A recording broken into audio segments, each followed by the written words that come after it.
everyone, welcome back to my channel. This is Heidi from My Reading Life, and I'm here today to film my top nonfiction reads of 2022.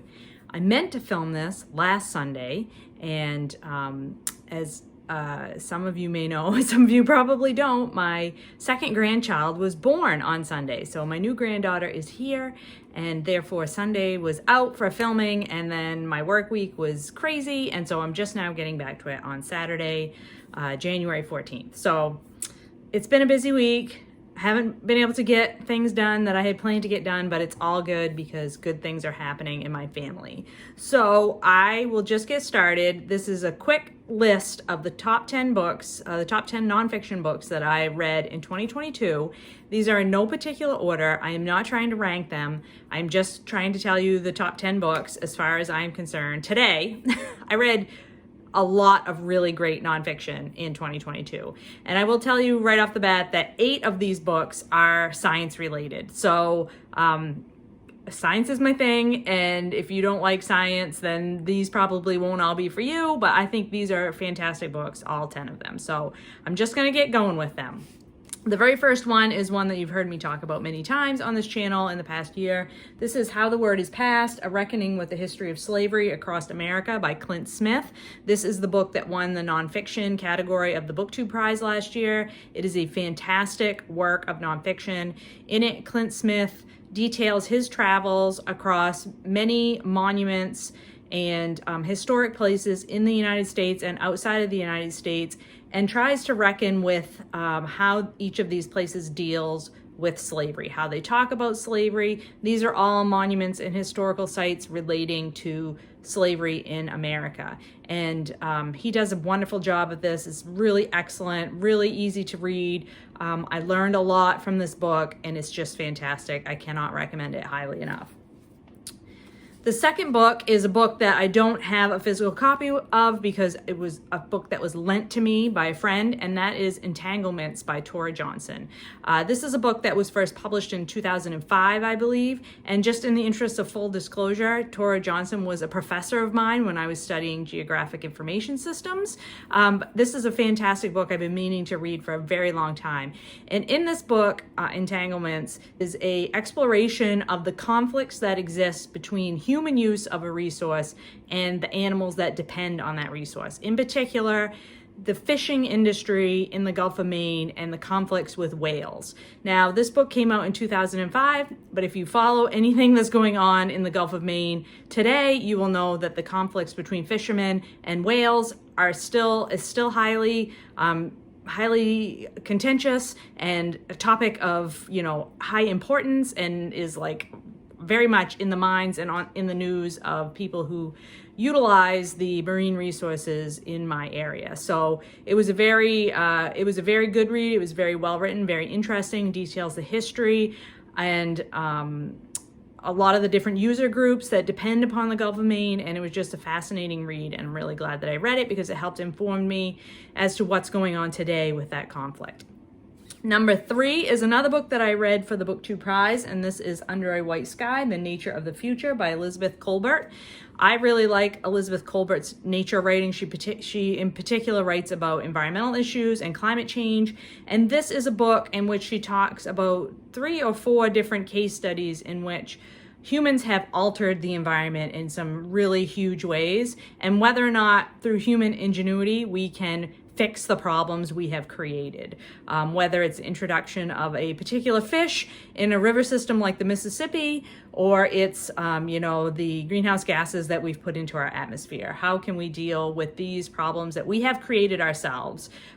Can we solve the problems with science and engineering? And she writes with a lot of humor and a lot of heart, and I find her books really readable, very much, I think, written for the general public, and a really excellent exploration of basically where we are with some issues and how we might be able to fix some of the problems we've created.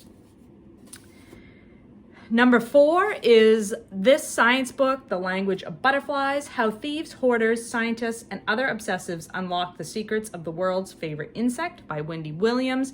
This book was so fantastic. This is just a delightful read about the history of the butterfly. Basically, it's a love letter to butterflies, and really talks about the people who are the scientists who study butterflies, how butterflies migrate, the natural history of butterflies, what their life cycle is like, just everything about butterflies. It was super interesting, highly informative, so much in here that I had no idea about before I read this book.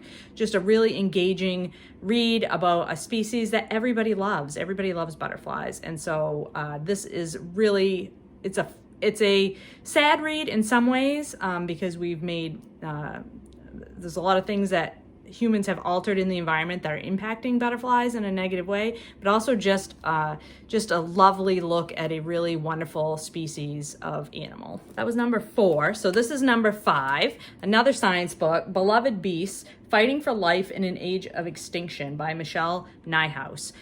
This is a book that I buddy read with Britta Bowler earlier this year, and this is basically the history of the conservation movement. The cover and the subtitle really makes it sound like this is a book about species extinction, but it's really a book about the history of the conservation movement. And so this is like a mixture of history, political shenanigans, politics, the individual scientists that were involved, the individual policymakers that were involved, and that, yes, there are some examples of species that have been assisted to survival through the conservation efforts of others.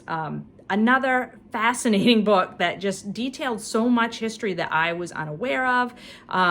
Really an interesting look at some of the most beloved institutions in the world, like the Smithsonian and national parks and other, very beloved institutions, and how they fit into the whole conservation narrative. It was a really engaging read, and one that I want to reread fairly soon in the future. Number 6 is a memoir, and that's Cockroaches by Scholastic Mukasanga. This is also translated. Let me see if I can't read it, so I have to put on my glasses. Excuse me. This is translated from the French by Jordan Stump. So Scholastic Mukasanga is Rwandan. She is a Tutsi, and this details her childhood and her young adulthood in the midst of the upheaval in Rwanda, where the Hutu group basically committed genocide against the Tutsi group in Rwanda. And this is her memoir of growing up in that conflict and what it did to her family and what it did to her and how she survived all of the chaos and violence. It's a heartbreaking, heart-wrenching read. It is so good, though. I just wish everybody would read this book. I think it is so eye-opening, and I want to read everything that Mukasanga has ever written. I just think it's amazing what she's been through and how well she conveys the experiences that she has undergone. Again, it's just a little slim book, just this little square cute book, so definitely another fabulous read. Then we're on to number 7, a book that I read on ebook, and that is Spillover by David Quammen. And this is sort of a mixture of science journalism, history, and travel writing, where he goes around the world talking to scientists about what are the biggest stories around the jump of pathogens from animal hosts to human hosts, or non-human hosts to human hosts. And he talks about, Ebola, and he talks about other, major diseases. This book was written in 2012. It was published in 2012. And it's very prescient about the, what were the threats involved? What were the probabilities of a huge worldwide pandemic happening, where it would come from, what type of a pathogen it would be. Very prescient in that regard. Quammen writes very engagingly about science. He writes it in a way that is very propulsive, makes you want to keep reading. It's very exciting. It's very, oh my God, what's going to happen now kind of a story, but also gives you a very good explanation of some very difficult material about viruses and how those interact in the human body, and how we find out about animal reservoirs of those viruses and all that sort of stuff. It's a fantastic book, and it's an excellent primer for his recent book, Breathless. So definitely, if you're interested in Breathless, I would highly encourage you to read Spillover first, and then read Breathless.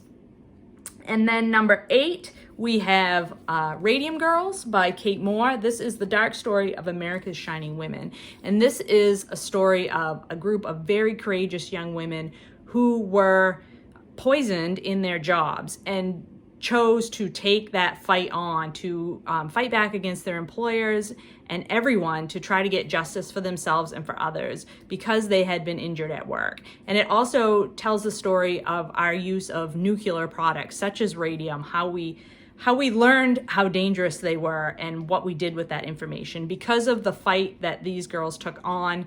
And I say girls because they were teenagers when the fight started, most of them, because they chose to fight for themselves and for their friends and colleagues, we now have the safety structures around the use of nuclear products that we have today.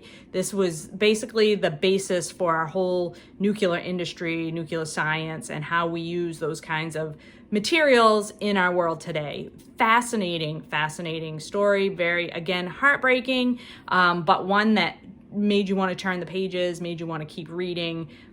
Just Kate Moore is an excellent storyteller. I will definitely say that. And then number 9, we have a book that I just read in November. This is Gathering Moss, A Natural and Cultural History of Mosses by Robin Wall Kimmerer. This is the second book I've read by Kimmerer. I read her Braiding Sweetgrass a few years ago. I think she is a fabulous writer of science and natural history and indigeneity. Robin Wall Kimmerer is an indigenous author, and she writes about mosses, the science around mosses. That's what she studies. That is her field in the sciences. But she also writes personal stories, the personal connections that she makes with the science work that she's doing. She speaks very eloquently about indigenous ways of knowing and how those ways of knowing are very informative to those of us that are taught Western science ways of knowing, and how the two can work together for a real global understanding of an issue. I think she is really exceptionally talented author. Her writing is absolutely beautiful. The way that she interweaves her personal stories and examples with the science is outstanding. Really brilliant, really brilliant. Just one of my favorite nonfiction writers of all time. I really hope we get another book from her. And then last but not least, again, another science book. This is one that I completed in December. This is An Immense World, How Animal Senses Reveal the Hidden Realms Around Us by Ed Yong. This is Ed Yong taking us on a trip through the ways that non-human animals perceive the world around us. We just do not understand the realms of ways that other creatures can experience the world, the ways that they have to sense space, see things, hear things, all the senses, and even senses that we don't actually have as humans that they have and can use to experience the world around them. This book is just absolutely fascinating. I love Ed Yong's work. I read his I Contain Multitudes a couple years ago. It was fabulous. This is fabulous. He is a tremendously good writer. He is, again, his ability to convey complex scientific information in a way that's very accessible to all readers is tremendous. He writes with humor. His examples are awesome. Like, you get introduced to so many super cool animals. It just is a book that just makes you smile and will make you go, wow. This is the kind of book that will have you quoting passages to your partner all the time. Like, did you know? Did you know? Did you know? And you will be the annoying person at the party that brings up little factoids that you learned in this book because you just can't help yourself. It's so fascinating. So yeah. Really awesome, another book. So, I mean, science was hitting it out of the park for me in 2022. Hopefully, it will be the same in 2023. I'd love to hear what your best nonfiction read was from last year, because if I haven't read it yet, maybe I want to pick it up. So please let me know in the comments down below. I hope you're all doing well and finding some great books to read. I will talk to you later.